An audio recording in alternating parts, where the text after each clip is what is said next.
Good morning. My name is Willie Lawson. This is the Morning Report. Today, we're going to talk about something that basically nobody's talking about. Imagine it's a chilly morning in 1966, and the smoke hangs low over the city of Kano. The streets are eerily quiet except for the crackle of burning homes and the distant cries of the dying. A half-clothed man stumbles through the rubble, searching for his family. In the shadows, terrified survivors huddle together, praying the mob won't find them. Now, this is not a scene from a distant dark age, but Nigeria, just 6 years ago, after independence. Ethnic rivalries and hatred have exploded into violence, turning neighbor against neighbor. Today, we begin our journey into Nigeria's bloody history of ethnic cleansing, a history that many have forgotten, but one that shaped the nation's soul. Nigeria emerged from British colonial rule in 1960 as a hopeful young nation, but beneath the celebrations lurked deep divisions. Over 300 ethnic groups were arbitrarily merged together into one country by colonial fiat. The three largest groups, Hausa, Fulani, in the Muslim north, Yoruba in the southwest, and Igbo in the southeast, led an uneasy coalition. Resentments festered over uneven development and power struggles. And as one scholar put it, independence forced together, quote, groups with distinctively different cultures, religions, and political structures, basically setting the stage for conflict.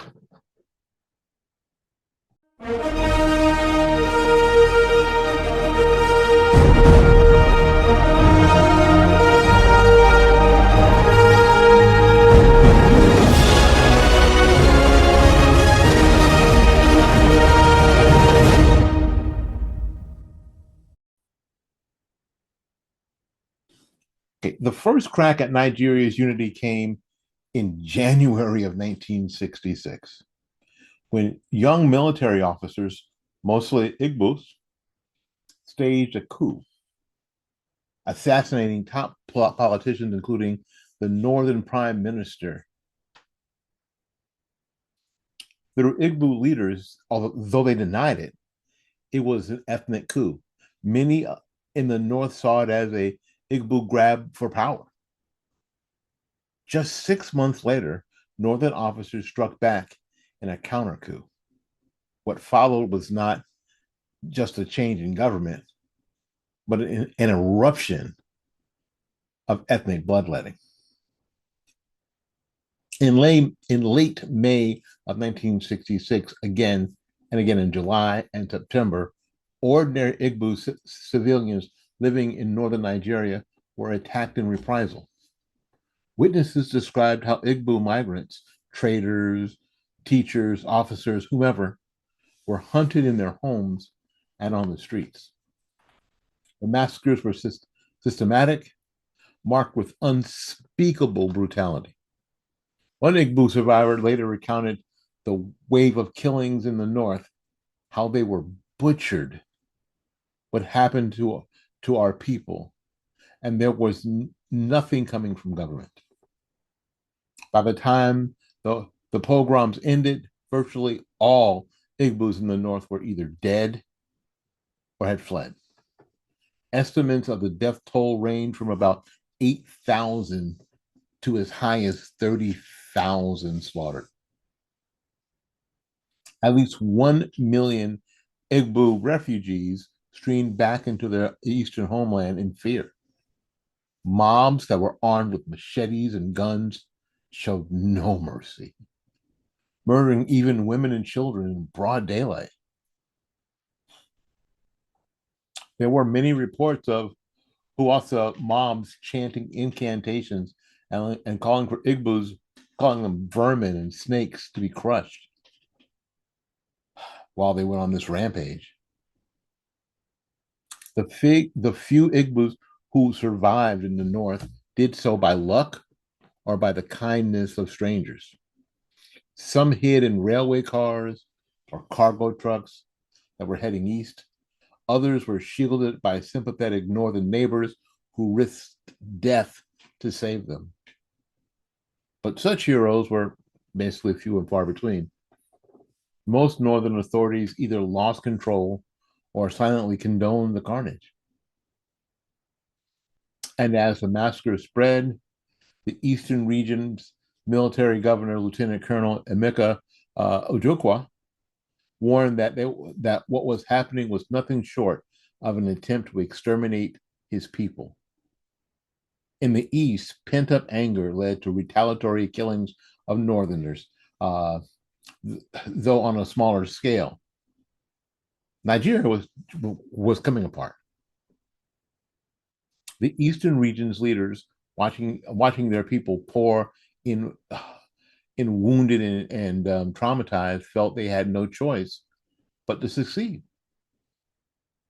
So on May 30th, 1967, Ojukwu declared the independent Republic of Biafra, carving out the Igbo majority east. What came next was a catastrophic civil war. The Nigerian Civil War was also known as the Biafra War. That raged from 1967 for 3 years to 1970. The federal military government in Lagos, now led by General Ibuka Gowon, vowed to force Biafra back into Nigeria at any cost. So by mid-1967, Nigerian troops advanced in the Biafran territories. Initially, Biafra put up a fierce resistance, but by 1968, the federal armies encircled the secessionist region and imposed a total blockade. No food, no medicine, or supplies could get in. Biafra's 14 million people, especially the kids, soon began to starve. The imagery of that famine shocked the world. Emaciated children with swollen bellies and skeletal limbs stared blankly at relief workers. We've all seen these pictures, right? Parents watched helplessly as their kids succumbed to a horrifying malnutrition disease. The Nigerian government made no apologies for using hunger as a weapon. One of Gowon's advisors totally justified the blockade, stating, "All is fair in war, and starvation is one of the weapons of war. I don't see why we should feed our enemies. Fat only to fight them harder." He said, "I don't see why we should feed our enemies fat only to fight them harder." This deliberate policy turned food into a tool of genocide. The toll of the Biafran War was staggering. On the battlefield, perhaps 100,000 soldiers died on both sides. But the real carnage was among civilians. Between 500,000 and 2 million Biafran civilians, mostly children, perished from starvation and disease. Some estimates put the civilian death toll even higher, up to 3 million, making it one of the post-colonial Africa's worst humanitarian disasters. Villagers were found littered with tiny corpses, mothers too weak from hunger, clutching dying infants, unable to produce milk to feed them. International aid groups mounted the Biafran airlift flying food into the rebel-held areas at night, but it was a drop in the bucket compared to the immense need. By 1969, images of starving Biafran children were on TV sets worldwide. We saw them, sparking an international outcry. Western charities and church groups raised money and awareness, pressuring their governments to intervene. For the first time, a famine caused by war became a global cause celeb. Young French doctors in Biafra, frustrated by the Red Cross's neutrality, later founded Doctors Without Borders, declaring that the world must not stay silent in the face of such atrocities. And yet, despite global sympathy for Biafra, the great powers quietly backed Nigeria's unity.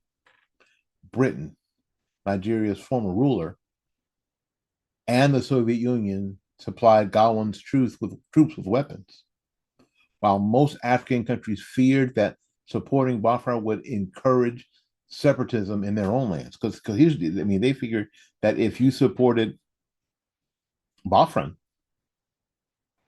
then that would kind of happen where they live too. In the end, hunger defeated Biafra. On January 15th, 1970, Biafra surrendered unconditionally. The succession was over. General Gowon declared, "No victor, no vanquished," and promised to rebuild the war-torn region. But the Igbo knew that the generation of their children was gone forever. A whole generation was gone.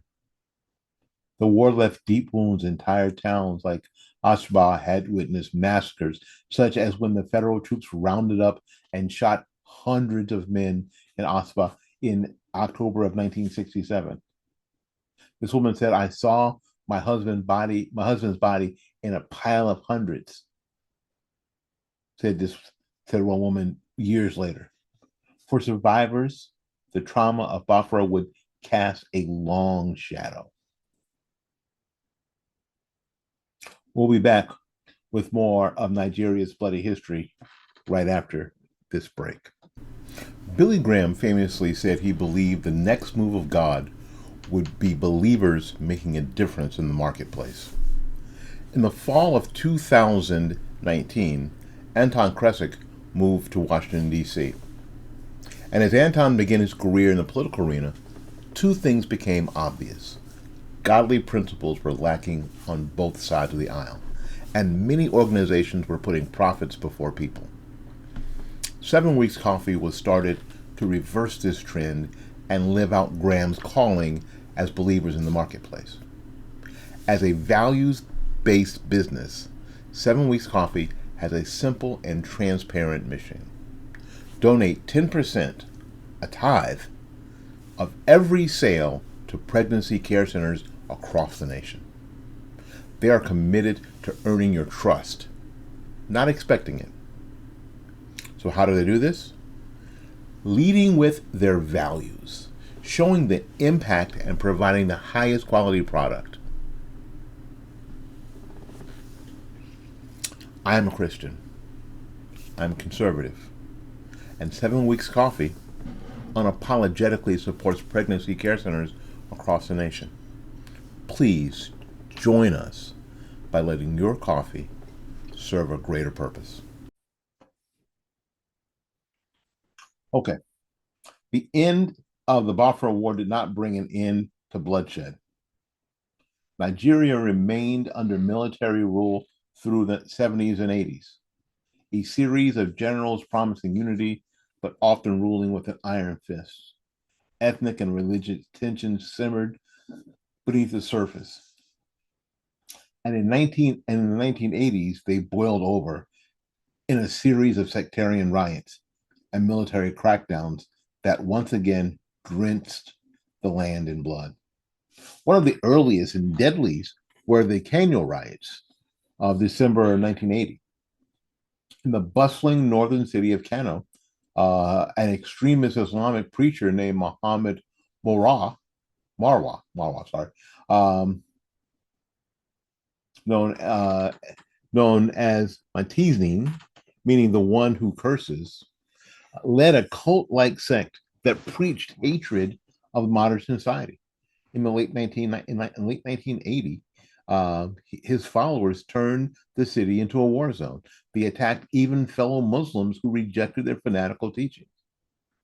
The violence began around the central mosque and spiraled out of control. Police who were sent to quell the unrest were overwhelmed and butchered. Some had their eyes gouged out and their bodies mutilated by the sect. For 11 days, Kano burned. Finally, the Nigerian army was deployed using heavy weapons to crush the uprising. By the time the smoke cleared, the official death toll exceeded 4,000 people. Entire neighborhoods lay in ruins. Hundreds of skulls, decapitated corpses were reported, found in the sect's compound after the battle. The sect's massacre stands as one of the worst urban uprisings in Nigerian history. A chilling reminder that violence was not confined to the battlefields of Biafra. In Kano, the 1980s riot was just the beginning. Massatin's followers regrouped and launched further uprisings in the early 80s. In Mandaguri and Jamatayola and Gombe, 82, 84, and 85, respectively, each met with brutal force by security agencies. Thousands more died in these lesser known clashes. The pattern was grimly familiar. Fanatics would attack, authorities would crack down, and civilians were trapped in the middle. And they paid the price in blood.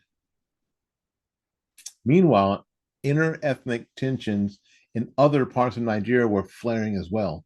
The Middle Belt region, where the largely Christian South meets the Muslim North, disputes over land, political power, and religion led to periodic carnage. One flashpoint in the Kaduna state in 1987, a religious argument at a college in a town ignited riots between Christians and Muslim youth. The violence spread to the provincial capital of Kaduna city, where it was over dozens lay dead. Contemporary reports said about 19 people were killed, and the churches and the mosques were left smoldering. In the 1980s, saw the continuing skirmishes, but it was the next decade that truly earned its tragic place in history. By the 1990s, Nigeria was still under military dictatorship. The first general, Ibrahim, please forgive me, Babangida, then the notorious General Sani Abacha, promised return to democracy, kept being delayed, and in the background, communal violence only escalated. These were the years of the massacre and ethnic cleansings, ethnic clashes that, while less internationally known than Biafra, were brutally destructive. In the early 1992, the market town of Zangon in Kaduna State became a site of an ethnic pogrom. Long-standing animosity between local Kataf people, Kataf, Kataf people, who are mostly Christian farmers, and the Huasa Fulani, who are Muslim herders, traders, exploded over a dispute about relocating a market.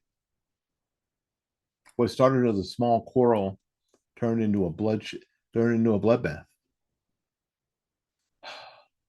In February of 1992, an outbreak of violence killed around 60 people.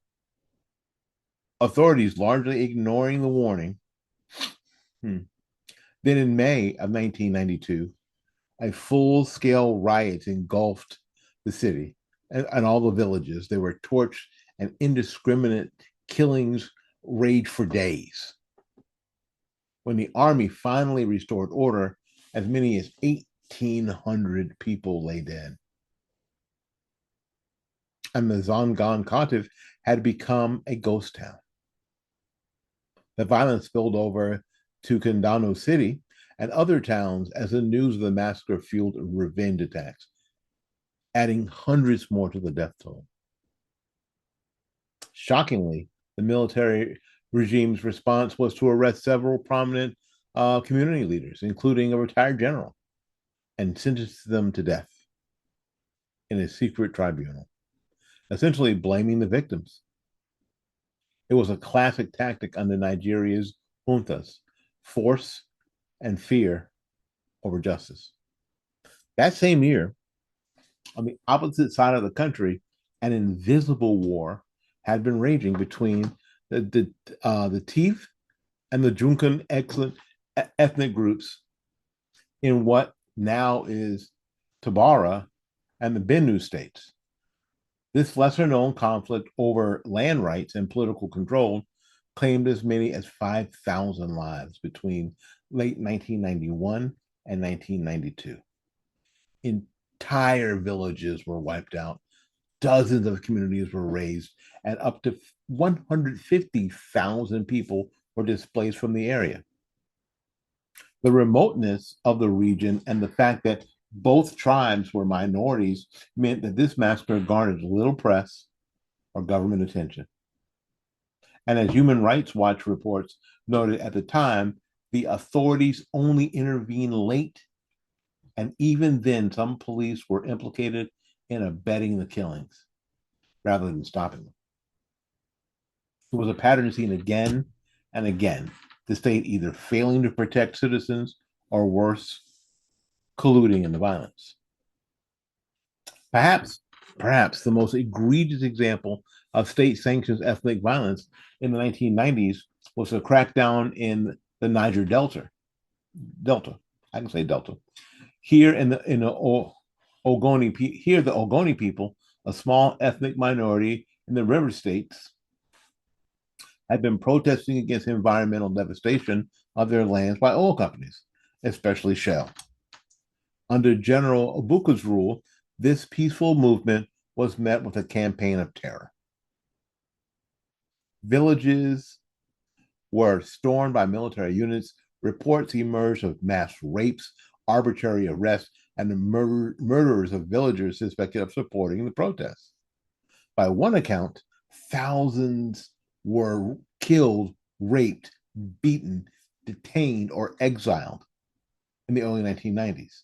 In May of 1994, after some local chiefs were mysteriously murdered, the military regime arrested 9 Ogoni activists, including the renowned writer Ken Saro-Wiwa, and accused them of incitement. In a sham trial that drew global condemnation, Saro-Wiwa and his colleagues were found guilty. And on November 10th, 1995, they were hanged by the Nigerian state. The world was horrified. The Commonwealth suspended Nigeria, and the sanctions followed, but the damage was done. The Ogoni 9 had become martyrs, and Nigeria's reputation hit a new low as a place where speaking up for one's ethnic community could mean death. Meanwhile, in the far north, remember the far north is Muslim, the religious zealotry sparked yet more violence. In 1991, the commercial city of Kano witnessed riots when the German Christian evangelist visits inflamed Muslim fundamentalists, leading to over 100 deaths and many churches burned. And as the decade closed, tensions over introductions of Islamic Sharia law in several northern states led to a fresh round of sectarian clashes in 1999, particularly in Kaduna, leaving scores dead. A score is 20, by the way. Scores. Not even the return of civilian rule in 1999 could immediately stop the bloodletting. That year, in a stark reminder of military brutality, soldiers dispatched to a small community called Odi in the Niger Delta as a retaliation for killing of policemen ended up massacring an estimated hundreds of unarmed villagers and leveling the town.